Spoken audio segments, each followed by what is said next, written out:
Hello, and welcome to another episode of Behind the Green Screen.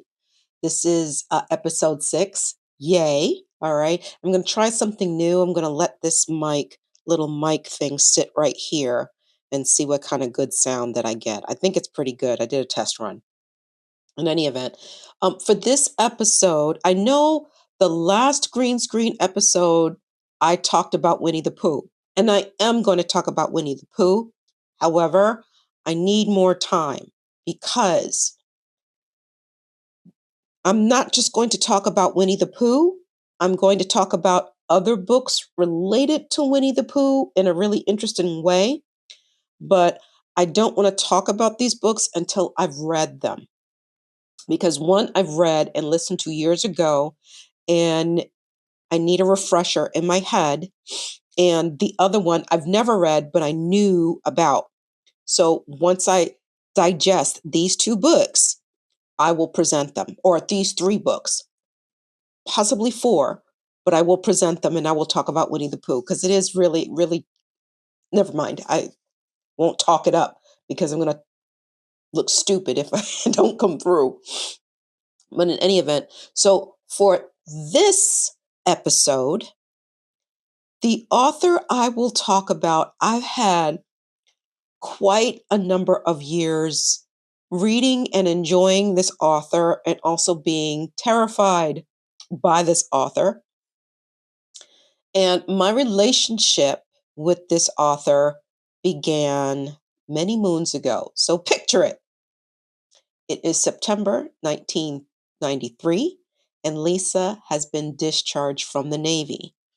And I'm going to say that when I was discharged, I was feeling kind of lost, right? For 4 years, I was operating under a certain level of pressure while also not really thinking too much about my future and what it would hold. I was just living in the moment, and I always just live in the moment. I never sort of think about 5 years from now. So when people give me only one person in my years of existence that says, what do you see? Where do you see yourself 5 years from now? I see myself working, but I'm not worried about 5 years from now. I'm worried about what's going on right now. All right. Let the future take care of itself. So when I got out, I was kind of lost. I wasn't sure what I wanted to do exactly. All I knew was that I needed to get my ass back into school, into college. And but in the interim, I needed to find a job because here I was, discharged from the Navy. I made that decision because I didn't think that the Navy was making a very good deal. And I wasn't, I just, my heart wasn't there anymore. And so I just knew I had to get myself back to school, but I had to find a job. And the only job that made sense, given what I was doing in the Navy, was being an administrative assistant. So I managed to put together this little resume because I don't know about you guys, but when I was a teenager, it was very difficult for me. I could never get a job as a teenager. I don't know why. Not even at fast food. I would fill out applications. I would do all this stuff. I could never get hired. Not even for seasonal stuff. I could never get hired. So I am sort of having this really small resume when the only experience I have is, being in the Navy and doing what I was doing. Sorry, I have to, excuse me. And anyway,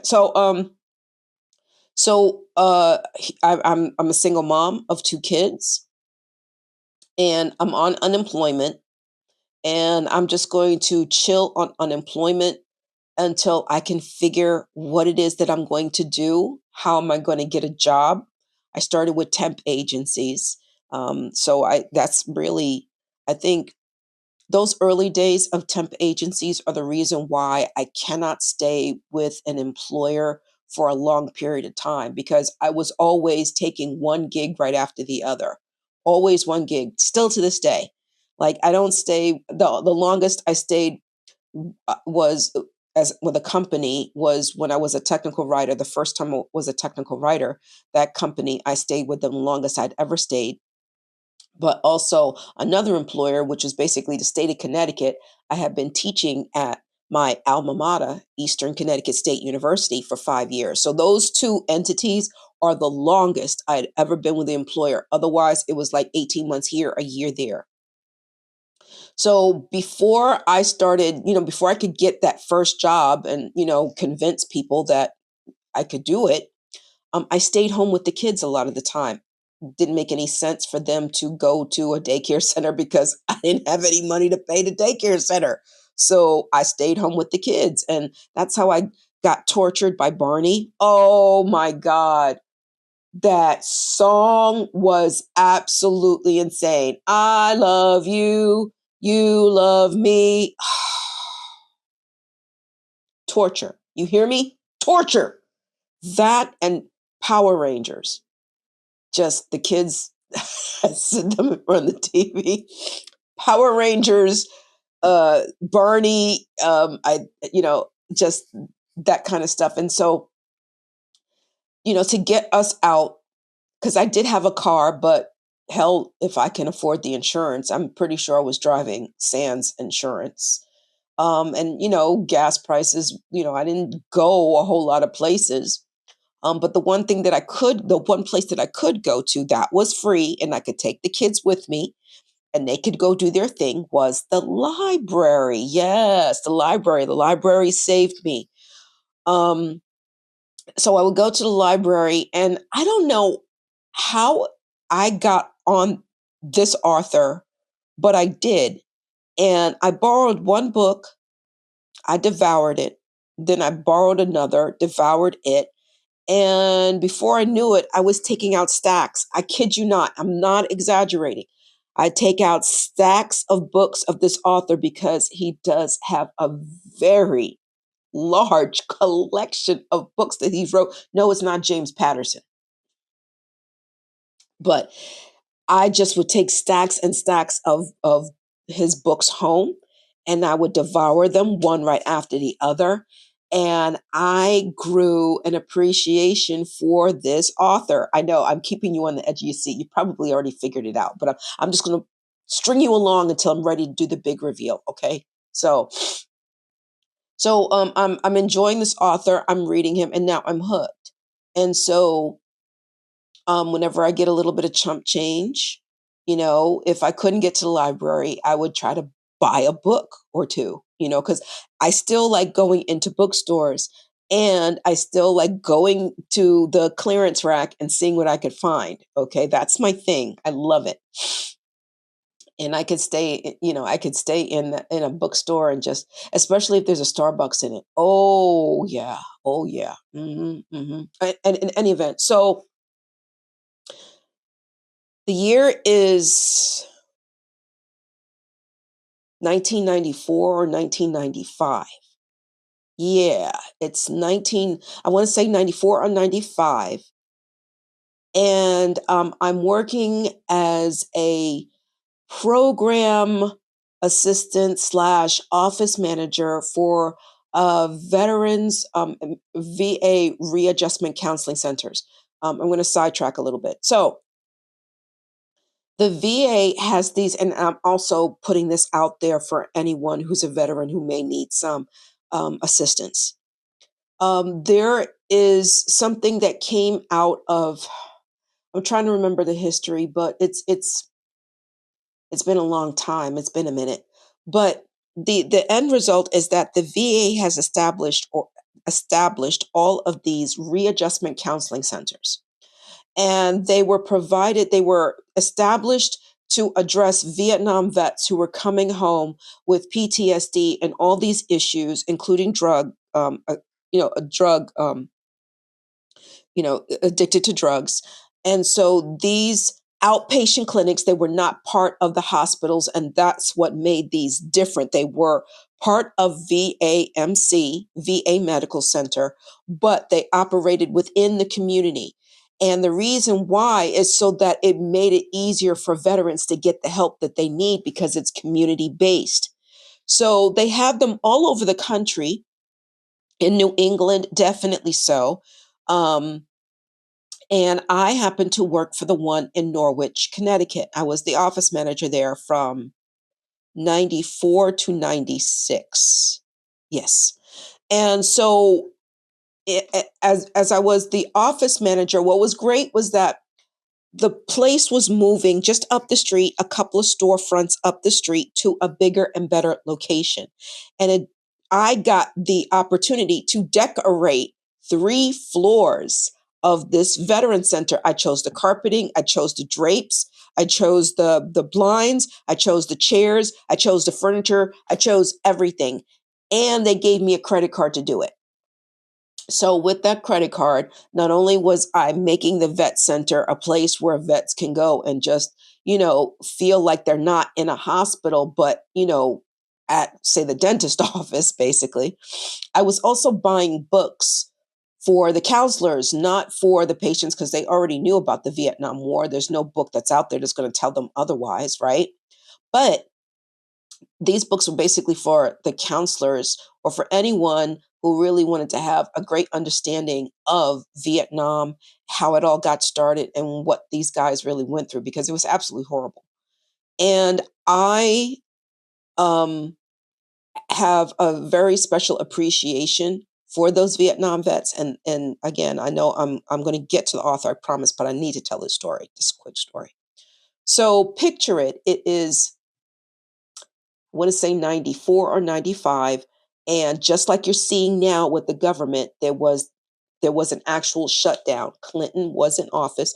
President Bill Clinton was in office, and Congress, and they were all going all over the budget. And before you knew it, Clinton was like, "Look, stop. That's it. We're shutting the government down." And he actually shut the government down for 3 weeks. And in the meantime, we're not getting any checks, but we're still coming to work. It's understood that, regardless of what's going on in Washington, we are necessary. Therefore, we need to show up to work, and we will get paid eventually once Congress and the House of Representatives figure everything out and come together. The Beatles come together. But in the interim, we still had to report to work. So the guys who were regulars at the center, they knew that I was a single mom of 2 young boys. And I'll never forget this. So I don't want to cry because I don't want to spill my makeup. But they were there. I can't remember what. There was some event, a small event, no, or something like that we had happening at the center. And guys who were coming in regular, they were kind of concerned. It's like, how you doing financially? Everything is okay. And I was like, you know what? I everything is going to be okay. I'm all right. Everybody understands, who I owe or whatever, my creditors, whatever. They all understand the situation. So you know what? It's going to be all right. And me and the kids are going to be all right. This vet leans over the counter because I was working behind a counter with a panic button. That was one of the things I'll never forget, because these were Vietnam vets. A lot of them were traumatized, and sometimes it can snap. So I had a panic button underneath the desk so that if anything started to happen, I'd hit the panic button and the police will be here like that. So there was this high counter where I did the intake. When new vets came in, I would do the intake, or if vets were already coming to the center, that's where I would greet them. So one of the vets, he leans over the counter, he says, "How are you doing for gas?" And I was like, I'm doing okay. He says, "Can I give you $20 for gas?" Now I want to say this. The $20, he was so respectful, because as a federal employee, when you accept gifts, the maxed amount that you can accept is $20, all right, under ethics. And so this man knew that he couldn't give me more, but he recognized that I was a federal employee, and he was also trying to help, and he offered $20 for gas. And I turned him down. I was like, "Thank you so much. but I can't take it. But thank you for the gesture. Thank you for thinking of me. So that place that I understood the camaraderie of being a veteran, especially because Vietnam veterans, they take that shit so seriously. They do. They take all the what they went through, they take being a veteran like to heart. Like, this is what I did for my country. And I came back a different person. And I'm gonna, recognize that shit. That's what that's how Vietnam vets are, like, recognize that shit. So back to the subject. So in getting all this stuff and making the Vietnam Veterans Center a great place for the vets to come, I started buying these books, which requires me to go to the bookstore. Like, I was using it as an excuse, right? So I would go to the bookstore, and then I noticed that Stephen King. I just dropped it. Stephen King is my author. And at that time, Stephen King was on fire. Okay. He was on fire. A good portion of his books were flipped into films, some good, some not so good. But Stephen King was like on fire. So either 95, and I have to look, I'm going to cheat before I talk about this book. These 1996. Oh, all right. So it was 1996. It was it was the spring of 96, right? That I started going to the bookstore. Stephen King had just put out a new book, but it wasn't a book. It wasn't like The Stand or Firestarter or, any of his other The Shining or any of those. It was a serial. Now, I consider myself extremely fortunate that I kept these books the way I did, because after like a year later, he published it in its entirety. Okay, all right. I'm so excited. Okay, so 1996. Now, if you know Stephen King, you know that he was raised on serials. All right. If you read his book on writing, he talks about his childhood and how he was raised on the radio serials and also the Superman comic books, like, and all of that. Like, that was his thing. He loved serials. It was the dopest thing ever. And I have to agree. As a matter of fact, when I was putting together my thesis for graduate school, I used Stephen King as a reference, as a resource, because he was so good in doing this. Now, it is amazing that I have all of these books. This is the reason why I have the mic right here, because I'm going to need to show you all of these books. Now, you've probably seen the movie The Green Mile with Tom Hanks, with my poor boy who passed away, Michael Clark Duncan. And there are other actors in there. They are like a Stephen King movie staple, But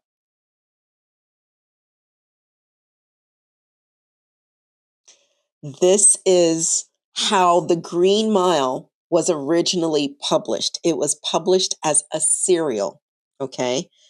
And every week I was on pins and needles.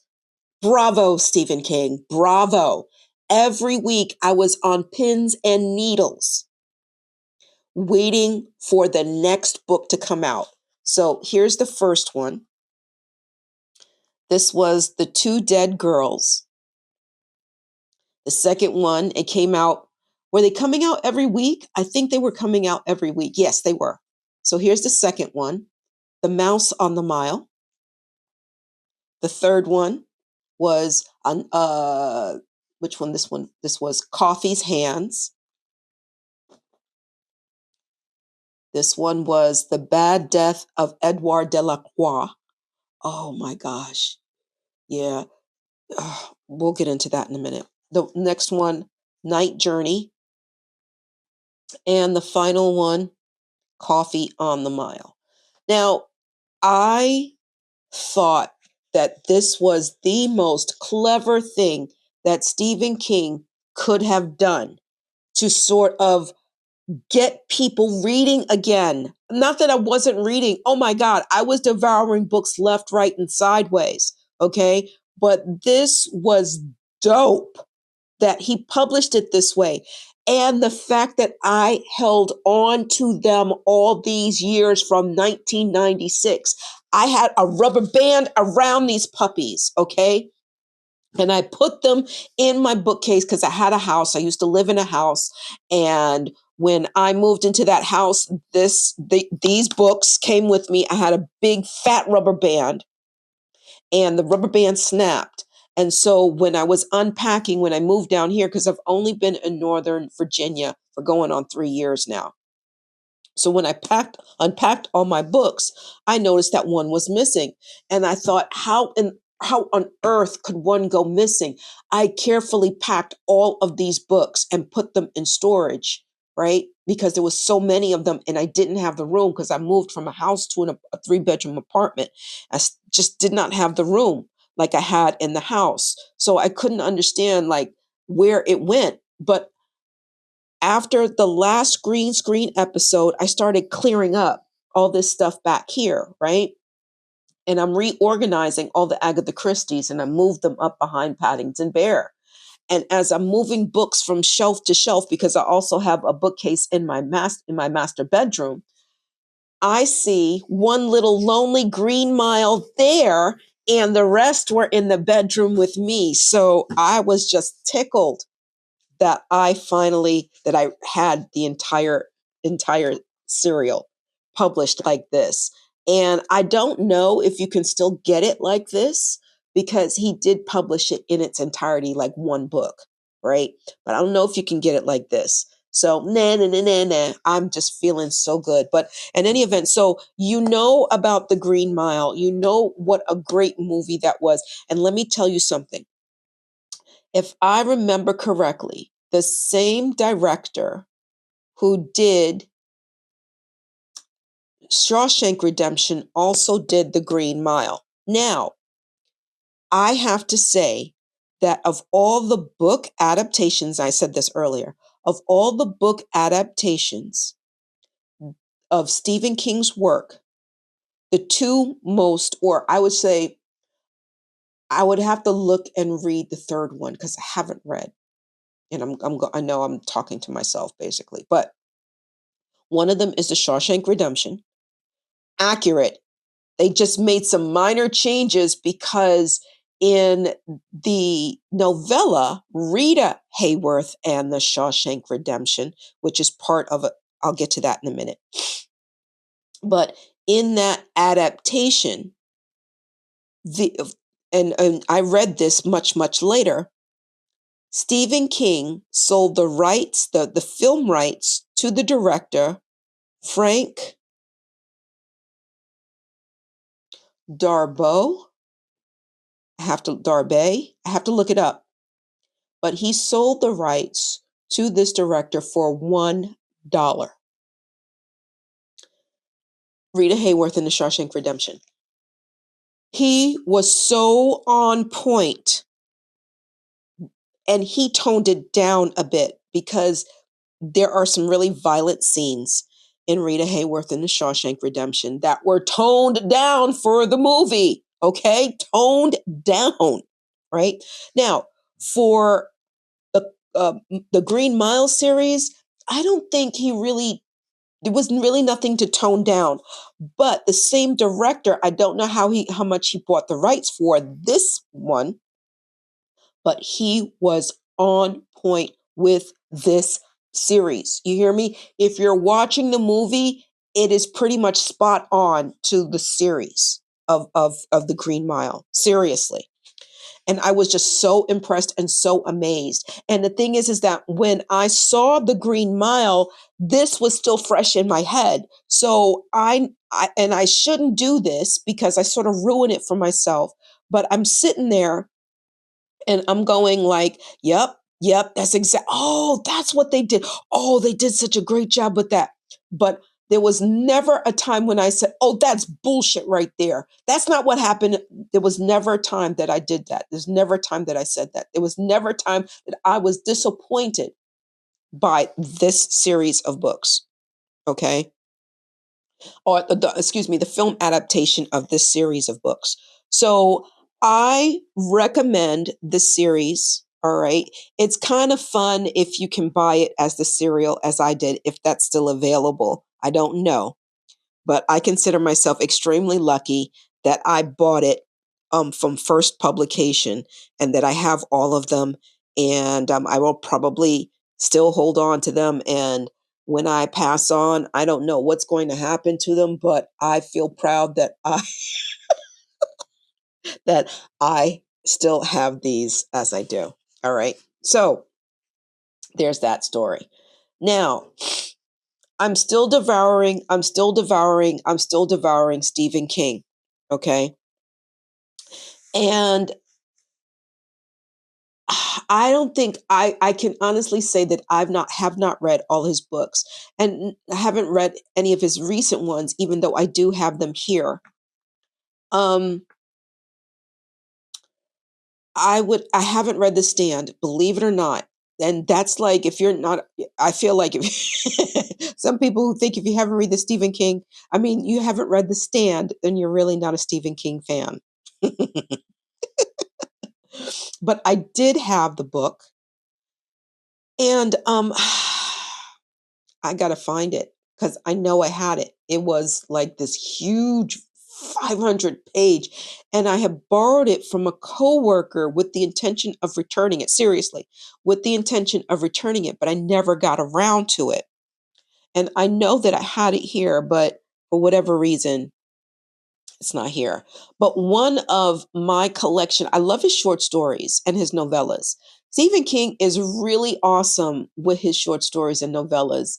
And one of my favorite collections is this one, Nightmares and Dreamscapes. I don't, there's just, I guess because there's this one short story that's in here, and it's called The End of the Whole Mess. And when I read it, it sort of kind of reminds me of Flowers. Like back then, it reminded me of Flowers for Algernon. If you've ever read that book, that's a book that I read in high school. Um, and if you never read that book, I do recommend Flowers for Algernon. Oh, I cannot remember the name of the author, but Flowers for Algernon was about this man who is mentally deficient. Not, he's not very bright. He has a very low IQ, like a Forrest Gump type of person.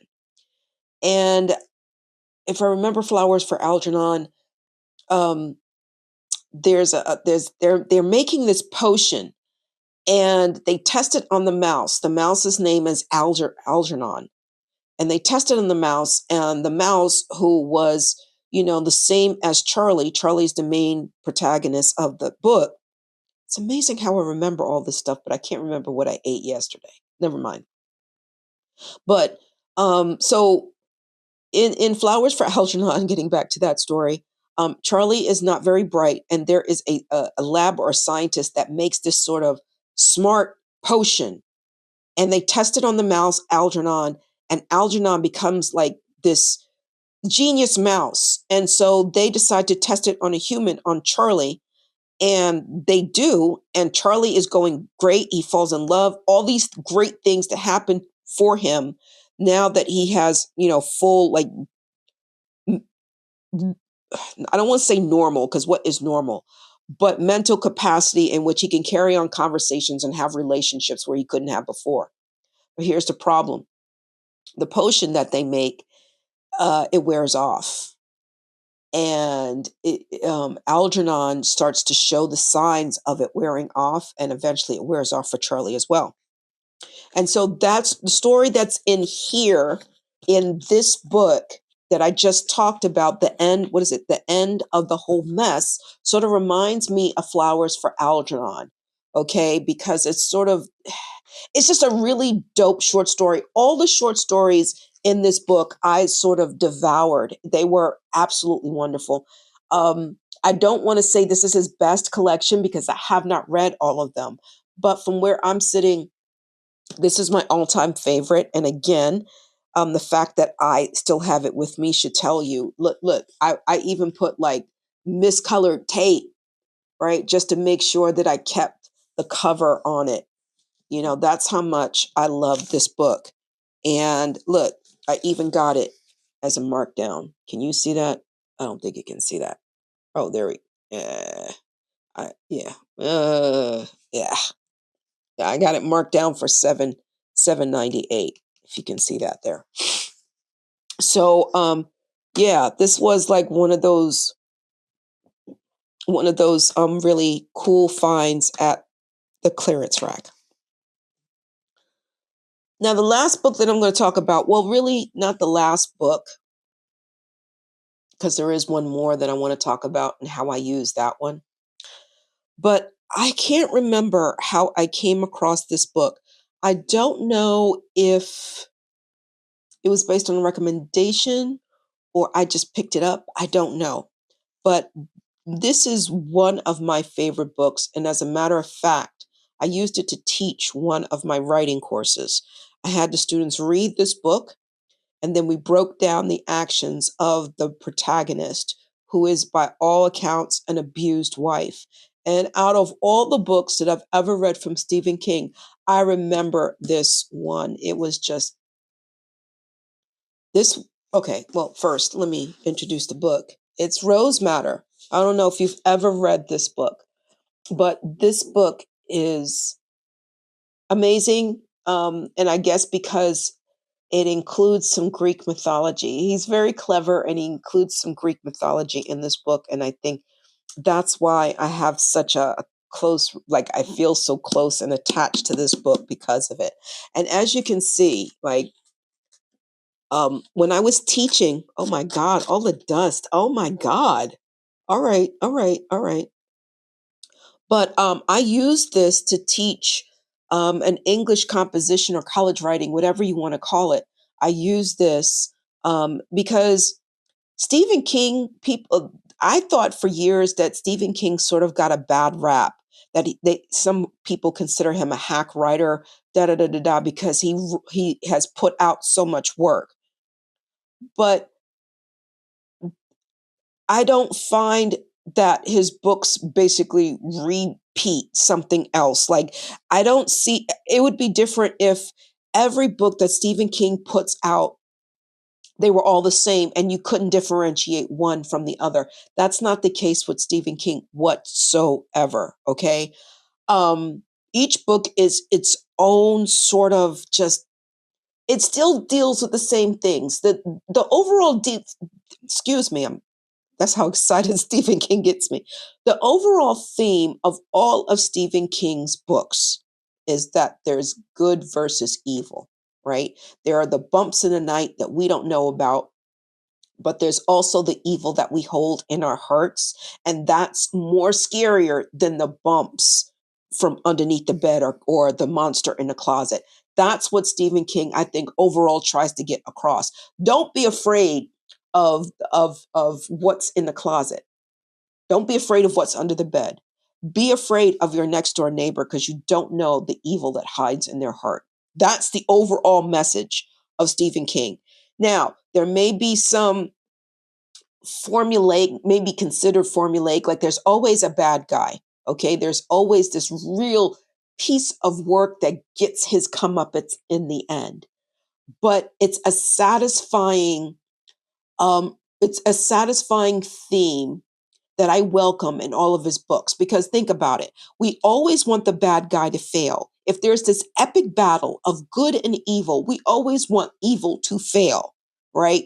Because good should always triumph. And I think that's another message that Stephen King gets across in his books. That even though there's good and evil in the world, and sometimes it may appear that evil is taking over, but overall good will triumph. But we have to realize that in order for good to triumph, we have to realize the goodness within ourselves. And I know I'm sounding hokey, but honestly, that's the message I get, I take away. And I'm sure others will agree with me as well. Now, I think the reason why remember so much of this book is because I taught it. I think I want to say for 3 semesters, I used this book to number one, get my students to read something interesting because it's a college writing class. And normally, they're assigning these books that really don't keep students reading. This book kept students reading. They read it from beginning to end, and they could tell me everything that was going down in this book and even show me things that I did not pay attention to. We had the most incredible discussions in class about the protagonist in this book because, like I said before, she is an abused wife. I mean, her husband is just this, and on top of that, he's a cop. And he is this really just he didn't think twice to slap her. Like if she said something or did something he didn't like, it didn't stop him at all from whap, whack. Number of times she's been to the hospital, like he really gets into this thing, into the mind of a woman who is the victim of spousal abuse or partner interpartner violence and what goes through their mind, like, do I have the courage to leave? And especially since she's married to a cop and he's very good at what he does too. But he's also a corrupt cop. He's a very corrupt cop, just downright dirty. So, you already sense that he is the bad guy right here. He's the bad guy. So she finally makes the decision to leave. She has to leave her husband because if she stays, he's going to kill her. Of this, she is sure. Her husband's name is Norman. And her name was, oh my gosh. What was her name? I cannot remember her name. Give me a second. Rosie Daniels, of course. Okay.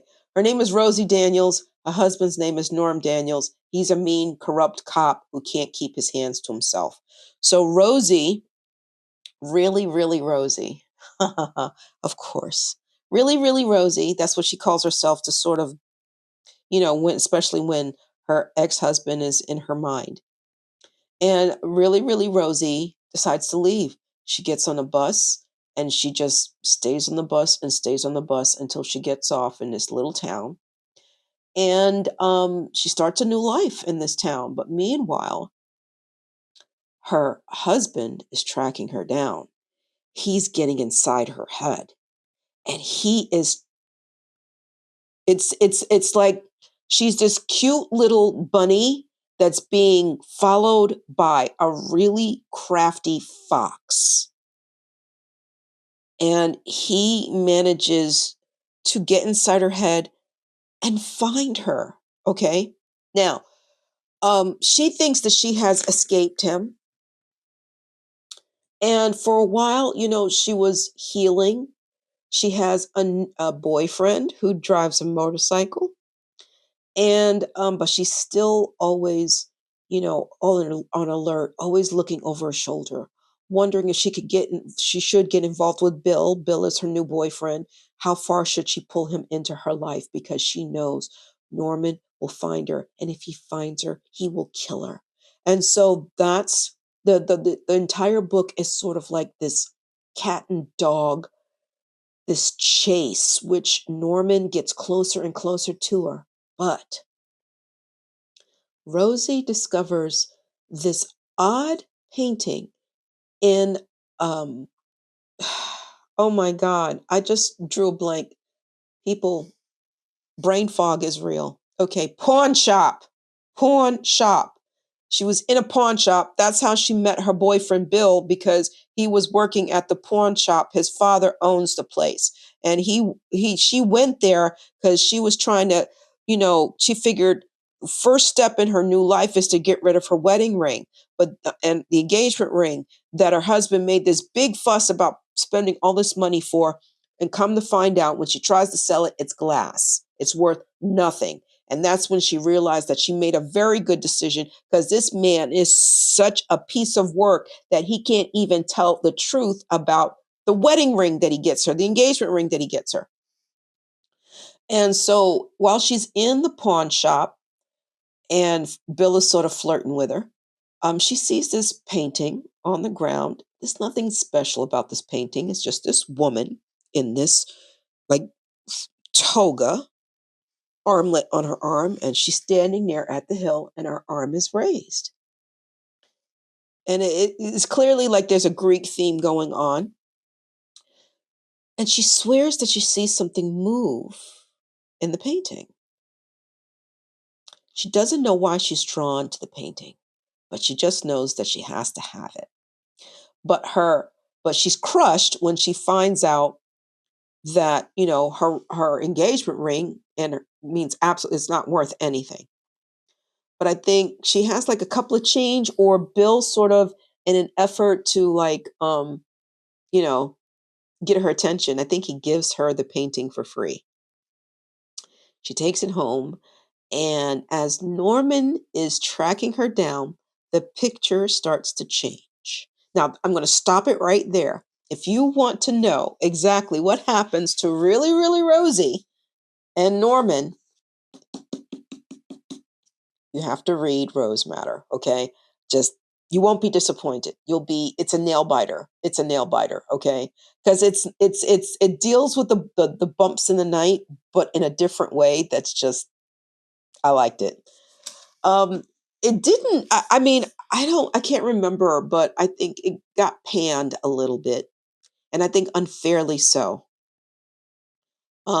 Because I think Stephen King sort of brought to light domestic abuse, interpartner violence, and how serious it can get, and how it's so difficult for women to break away from that, to make that leap and say, "I've had enough. I'm going to go." Luckily, she didn't have any children. Rosie didn't have any children with Norman. But what about if there are children involved? How difficult a decision that is. And I think Stephen King did a good job. I didn't feel as though he was, it was forced or anything like that, or like out of the realm of possibility. Everything that he discusses that goes on in Rosie's head, I don't want to say discuss, but everything, the back and forth between Rosie's head felt real to me.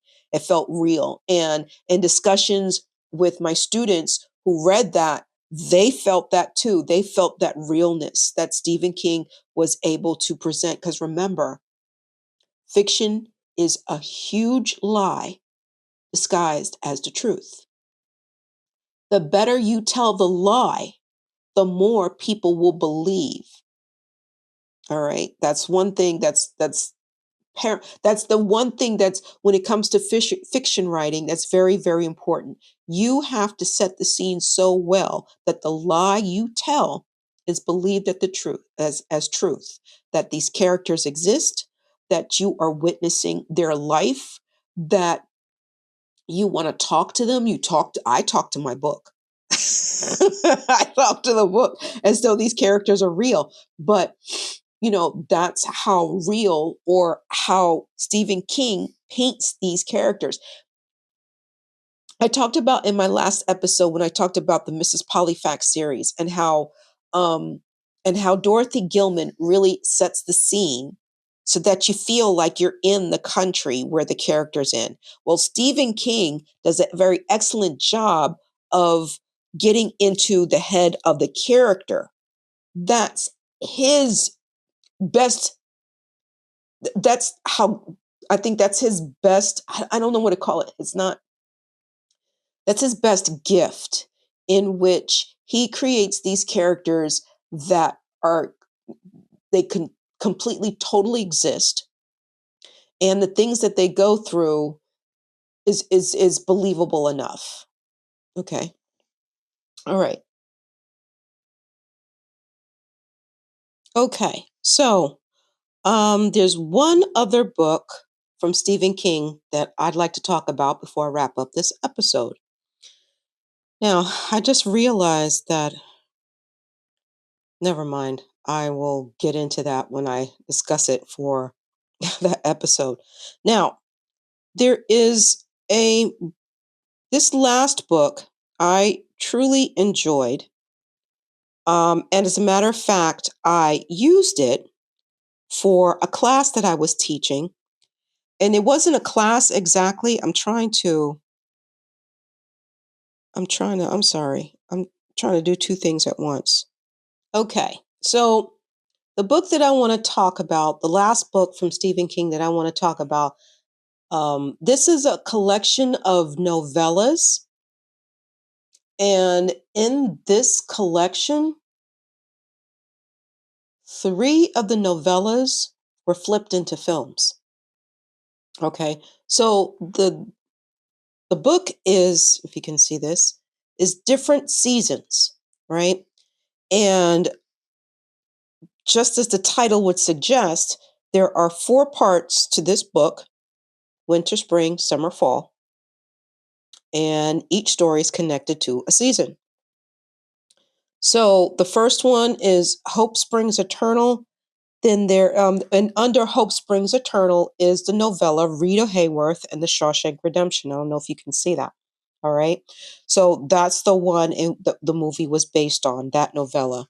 Then there's The Summer of Corruption, Apt Pupil. Um, I used Rita Hayworth and the Shawshank Redemption and Apt Pupil for a first year experience course that I had put together that incorporated philosophy. And I'll get into that much, much later, because there are a few books that sort of inspired me to do that.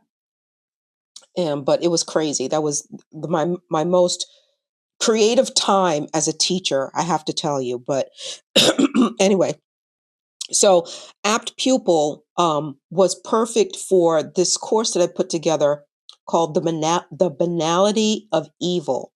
And I had the students read like the first two chapters of Philip Zimbardo's um, The Lucifer Effect, which basically talks about, it sort of provides a theory, a sociological theory as to how these massacres, these genocides happen, how people can just stand there and really not do anything.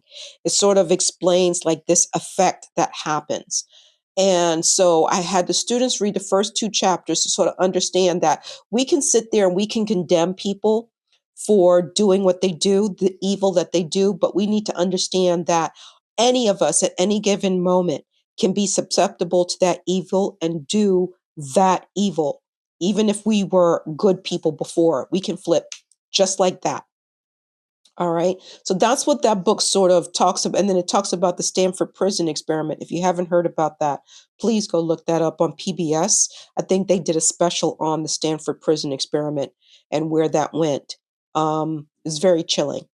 But so I had them read Apt Pupil because in that book, it's about this 13-year-old boy called Todd who is influenced by this former Nazi um, SS officer who's basically under an assumed name and hiding in plain sight in California.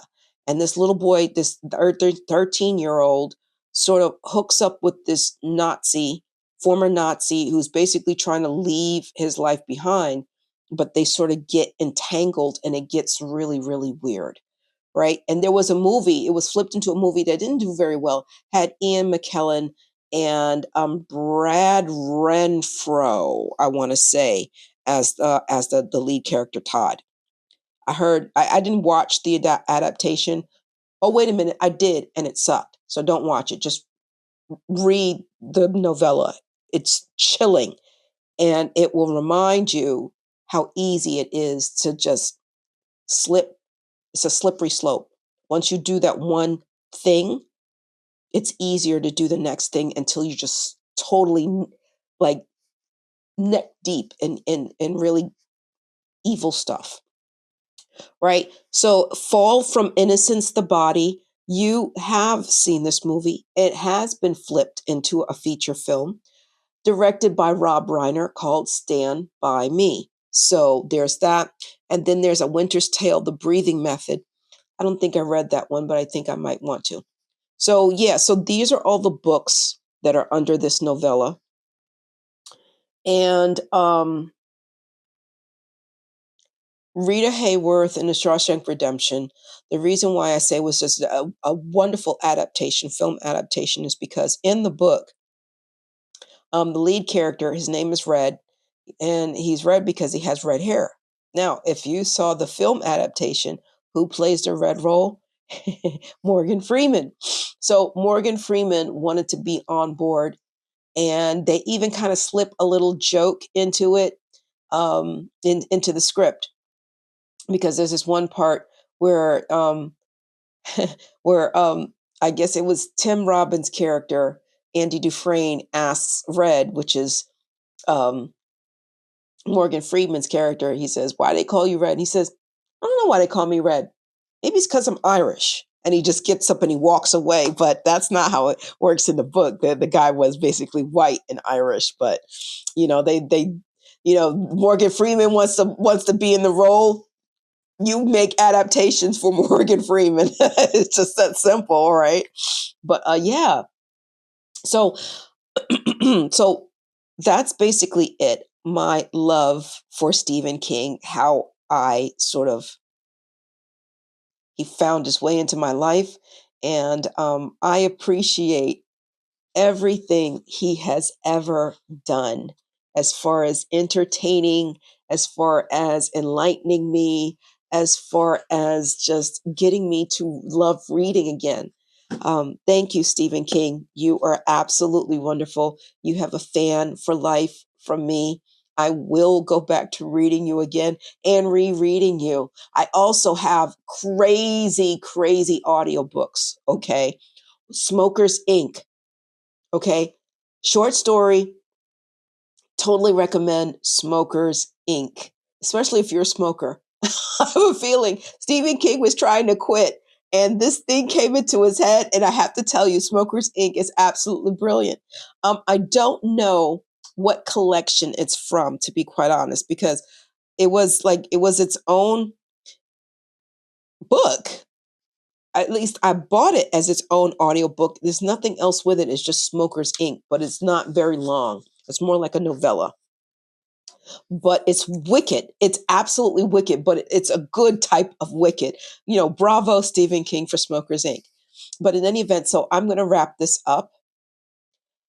I am sorry about all this dust. I don't know where it's coming from. And I mean, okay, yeah, I could do some dusting here and there, but I don't get like why all this floating flotsam keeps coming in front of the camera. But in any event, thank you for joining me for another episode of The Green Screen. Um, um, I'm gonna do my best for the next episode to be about Winnie the Pooh, because I have so many other books. Ever since I've been rearranging my library, I've been coming across more books that I would love to talk about, but I don't want to jump too far ahead, and I want to stay with Winnie the Pooh being the next episode, because it is pretty dope. I think it's pretty dope what I'm about to talk about. Okay. So until we meet again, I do promise another episode of the OG Fact Checker. Um, this one is pretty intense and I want to get this right. So, but I do plan to put that out this week. And until next time, take care of yourself. Be safe. It's a crazy world out there. I know that, it's just one bad news after another, but you have to believe that we going to be all right. Okay. Until next time, take care.